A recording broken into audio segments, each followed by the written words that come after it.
Bonjour et bienvenue si vous nous rejoignez pour suivre en direct depuis la place Saint-Pierre notre rendez-vous avec le pape François pour la prière de l'Angelus. Il fait très chaud sous la ville éternelle et aujourd'hui il y a peut-être moins de touristes, moins de pèlerins que d'habitude, mais il fait vraiment très chaud. Nous attendons l'arrivée du Saint-Père à sa fenêtre d'ici quelques instants.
Cari fratelli e sorelle, buongiorno. Chers frères et sœurs, bonjour. Dans ces derniers dimanches, la liturgie nous a montré l'image pleine de tendresse de Jésus qui va à la rencontre des foules et de leurs besoins. Dans l'évangile d'aujourd'hui, la perspective change. C'est la folle, nourrie par Jésus, qui se met de nouveau à sa recherche, va à la rencontre de Jésus. Mais à Jésus ne suffit pas que les gens le cherchent. Il veut que les gens le connaissent. Il veut que la recherche de lui, sa recherche et la rencontre avec lui dépasse la satisfaction immédiate des besoins matériels. Jésus est venu nous apporter quelque chose de plus, ouvrir notre existence à un horizon plus large que les préoccupations quotidiennes de la nourriture, de s'habiller, la carrière, et ainsi de suite. Par conséquent, s'adressant vers la foule, il s'exclame. Je vous le dis, vous me cherchez non parce que vous avez vu des signes, mais parce que vous avez mangé de ces pains et que vous avez été rassasiés. Comme ça, encourage les gens à faire un pas en avant, à s'interroger sur la signification du miracle et pas seulement en profiter. En effet, la multiplication des pains et des poissons est un signe du grand don que le Père a fait à l'humanité et que c'est Jésus lui-même. Lui, véritable pain de vie, il veut satisfaire non seulement les corps mais aussi les âmes en donnant la nourriture spirituelle qui peut satisfaire la faim la plus profonde. C'est pourquoi il invite la foule à se procurer non pas la nourriture qui ne dure pas, mais ce qui reste pour la vie éternelle. Il s'agit d'une nourriture que Jésus nous donne chaque jour, sa parole, son corps, son sang. La foule écoute, entend l'invitation du Seigneur, mais il ne comprend pas sa signification, comme cela nous arrive souvent, à nous aussi. Il demande, la foule demande, que devons-nous faire pour travailler aux œuvres de Dieu ? Les écouteurs de Jésus, les auditeurs de Jésus disent qu'il leur demande d'observer les préceptes pour obtenir encore des miracles, comme celui de la multiplication des pains. C'est une tentation commune, celle de réduire la religion seulement à la pratique des lois, projetant sur notre rapport avec Dieu l'image du rapport entre les serviteurs et leurs maîtres. Les serviteurs doivent accomplir les tâches que le maître leur a assignées pour avoir sa bienveillance. Et ça, on le sait. Par conséquent, la foule veut savoir de Jésus quelle action doit faire pour contenter, pour plaire à Dieu. Mais Jésus donne une réponse inattendue. L'œuvre de Dieu, c'est que vous croyez en celui qui l'a envoyé. Ces paroles sont adressées aujourd'hui à nous aussi. L'œuvre de Dieu n'est pas donc faire des choses, mais en croire en celui qui l'a envoyé.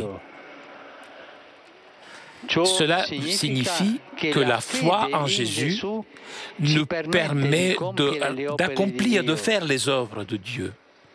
Si nous nous laissons impliquer dans cette relation d'amour et de confiance avec Jésus, nous serons en mesure de faire de bonnes œuvres, ces œuvres qui sentent bon le parfum de l'Évangile pour le bien et les besoins de nos frères.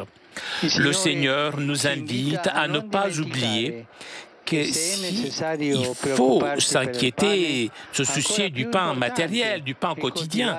Encore plus important est de cultiver la relation avec lui, renforcer notre foi en lui, lui qui est le pain de la vie, venu à rassasier notre faim de vérité, notre faim de justice, notre faim d'amour. Que la Vierge Marie, le jour où nous faisons mémoire de la dédicace de la basilique Sainte-Marie Majeure à Rome, la Salus Populi Romani, nous soutienne dans notre cheminement de foi et nous aide à nous abandonner joyeusement au plan de Dieu pour nos vies.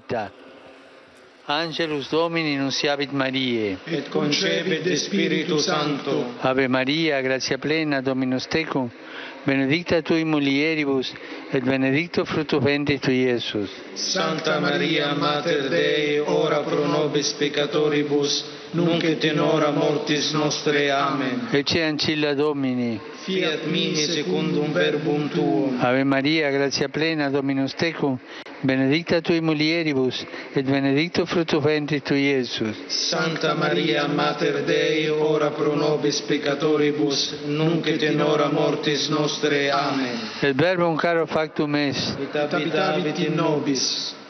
Ave Maria, gratia plena, Dominus tecum, benedicta tui mulieribus, et benedictus fructus ventris tui, Iesus. Santa Maria, Mater Dei, ora pro nobis peccatoribus, nunc et in hora mortis nostre. Amen. Ora pro nobis, Santa Dei Genitrix. Udini efficiamur promissionibus Christi.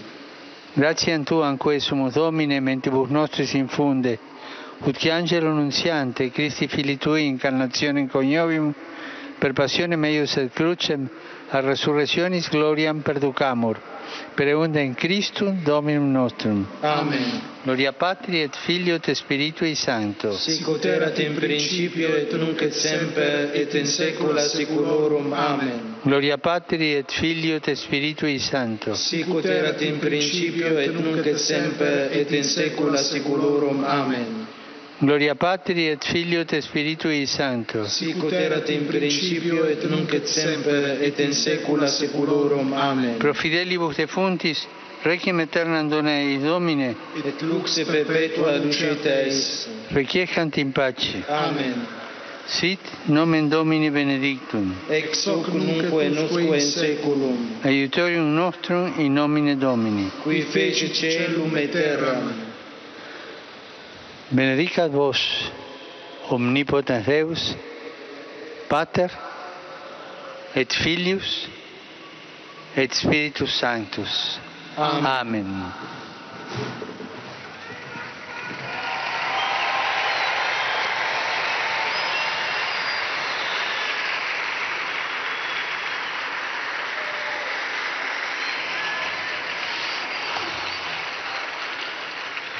Cari fratelli e Chers sorelle, frères et sœurs, il y a 40 ans, le bienheureux pape Paul VI vivait ses dernières heures sur cette terre. En effet, il est mort le soir du 6 août 1978. Nous nous souvenons de lui avec grande vénération et reconnaissance, dans l'attente de sa canonisation qui aura lieu le 14 octobre prochain. Du ciel, qu'il intercède pour l'Église, pour cette Église qu'il a tellement aimée et pour la paix dans le monde. À ce grand pape de la modernité, je voudrais qu'on le salue avec un applaudissement.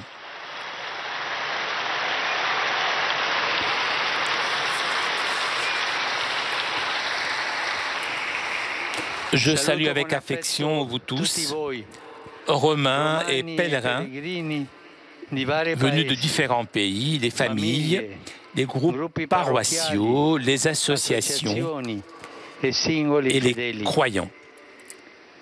Je salue particulièrement le cycle pèlerinage venu de Velat, Moravie, les fidèles de Lorca en Espagne,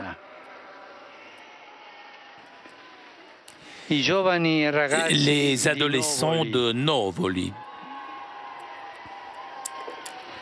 Je vous souhaite à vous tous un bon dimanche.